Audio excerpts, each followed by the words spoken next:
ఏంటి గణేష్ ఈ సంవత్సరం ఎలా చేసావు? నీ బర్త్డేని గ్రాండ్ గా చేద్దాం అనుకున్నాను. ఏడ్చేర్లే, మీ సెలబ్రేషన్స్ నాకు తెలియవేటి. చందా పేరు చెప్పి దందా చేస్తారు. ఓ నా దండిన డబ్బుల్ని ఏదైనా మంచి పని కోసం ఉపయోగిస్తారా అంటే అది లేదు. పైగా నా విగ్రహాన్ని కొనడానికి పెళ్లి సంబంధాల్లో పిల్లని చూడడానికి వెళ్ళినట్టు పలోమను 10 మంది వెళ్తారు. అందులో ఒకడికి ఆ బొమ్మ నచ్చిందని, ఇంకోటికి ఈ బొమ్మ నచ్చిందని. నా కర్మ ఏంటంటే అక్కడ ఉన్నవన్నీ నా బొమ్మలే. మళ్ళీ తీరా 10 మందికి ఒక బొమ్మ నచ్చాక అమ్మేటోడు అలుసుగా తీసుకొని 10,000 15,000 అని బాంబు పేలుస్తాడు. ఎందుకురా బాబు ఇంత రేట్ అంటే కలకత్తా నుంచి తెప్పించామంటాడు. నాకు అర్థం కానిది ఏంటంటే ఎక్కడైతే నేను కలకత్తా నుంచి అయితే నాకన్నా మొనగాడు వస్తాడా, అక్కడ కూడా నేనే కదా.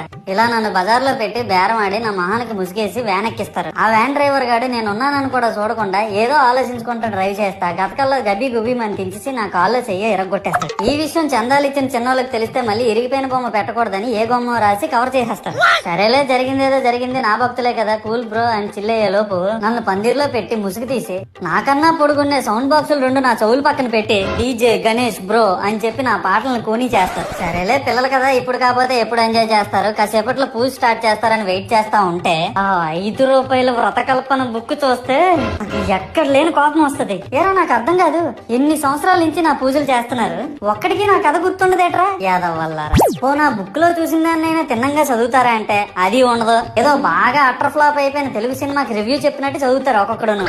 ఇంకా తర్వాత 9 రాత్రుల పాటు